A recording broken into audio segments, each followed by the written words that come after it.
Caught in the way that I stand.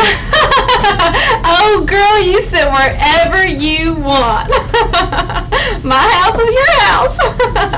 Oh. You know, out of all the women my brother could have chosen to be his future wife, I must say I am so pleased he chose a woman like you.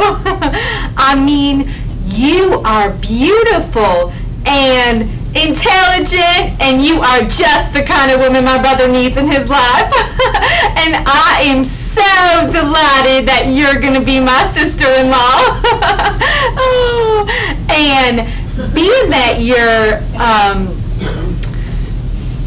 African American, did I say that correctly? You are going to bring some much needed cultural diversity into our family. Welcome to the family, Shaniqua! You know, your name is so pretty. When my brother first told me what your name was, I said to myself, self, now that there is a pretty name. It's such a pretty name. Hell, I wish my name was Shaniqua too. Shaniqua.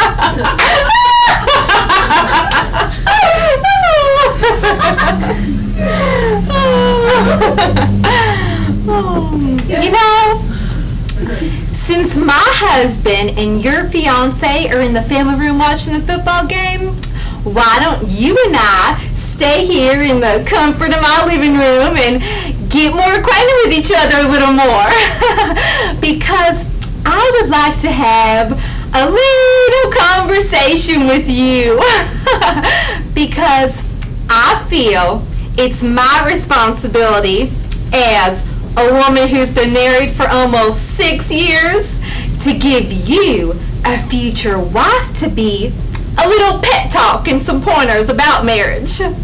Just think of this little conversation as a veteran giving advice to help out a rookie. Now, Shaniqua, marriage can be very challenging at times. Like, take for example my husband Taylor and I. Although we've been married for almost 6 years, and he and I love each other dearly, there are times when we just fight like cats and dogs. I mean, sometimes we just feel like strangling each other to death.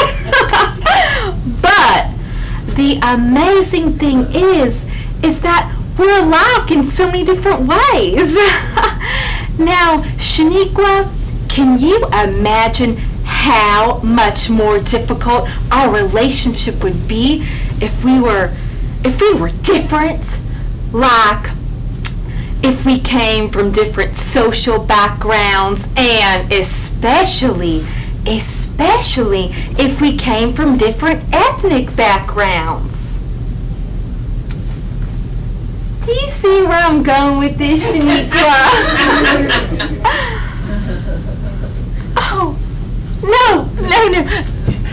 Oh, no, I'm not saying that your future marriage to my brother is destined to fail because you're a different race than he is, and nor am I discouraging you from marrying him, because I never do that.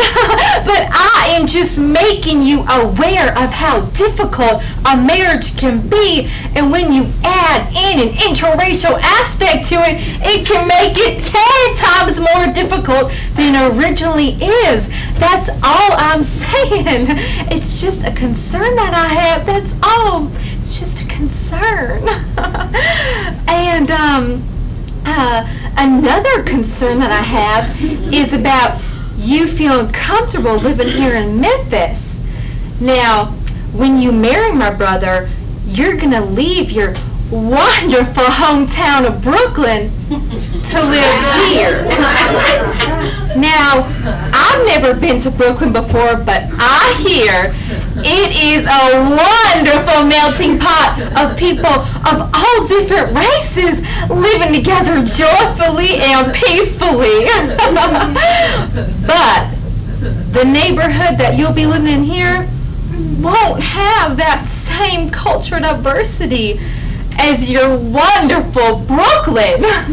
I mean, you are going to be living in a very boring, predominantly white suburban community where you'll be deprived of all aspects of your beautiful African American culture. I mean, you're gonna miss all your homies and your cockies and your peeps. I mean, girl, you are gonna feel lonely and out of place. And I would hate to see you unhappy in your new home in Memphis. 'Cause I care for you, Shawana. It's just a concern that I have. That's all. Just a concern. And the last concern that I have is, well, it's kind of personal and a bit of an uncomfortable topic to talk about, but I feel it is a very important concern that I must share with you. Now, I don't want you to share this with my husband or my brother. This is just between you and me, Shaquille. Okay. So, last year, I saw a film called The Last King of Scotland, which starred an amazing actor by the name of Forrest Whitaker. In fact, he was so good that he won an Oscar for his performance. Oh, you go, Forrest, you go! Anyways, when he first appeared on that screen, I said to myself, self, now that there is a fine piece of chocolate African American man, and I would love to break me off a piece of that Kit Kat bar. Forrest, you black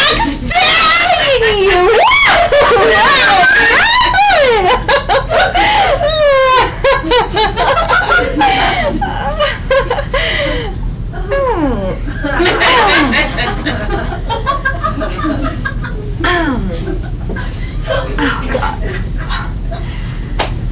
Excuse me for that. But, you see, Shanita, my attraction to Mr. Whitaker was just a sexual curiosity of what it's like to be with someone of a different race. It's not love.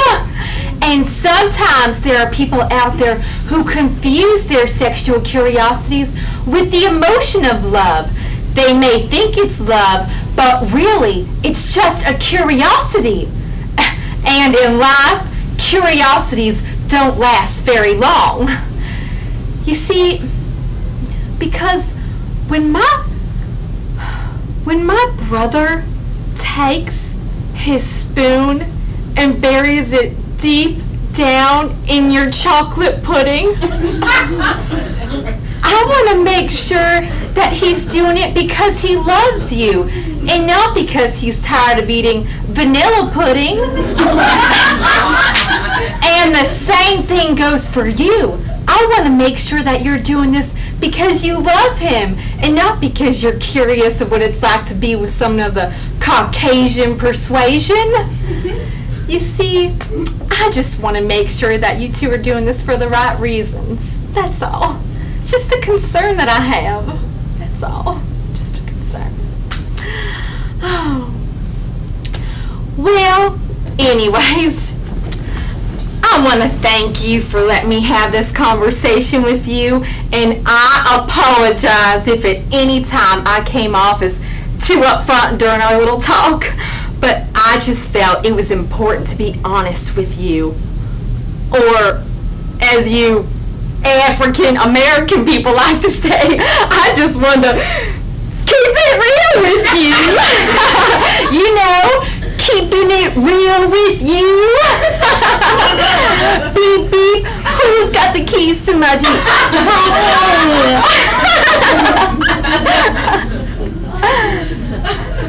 No? Okay. What do you say we go join the men and catch the rest of that game? Boy, I hope my Tennessee Titans are winning, 'cause girl, the Titans my team.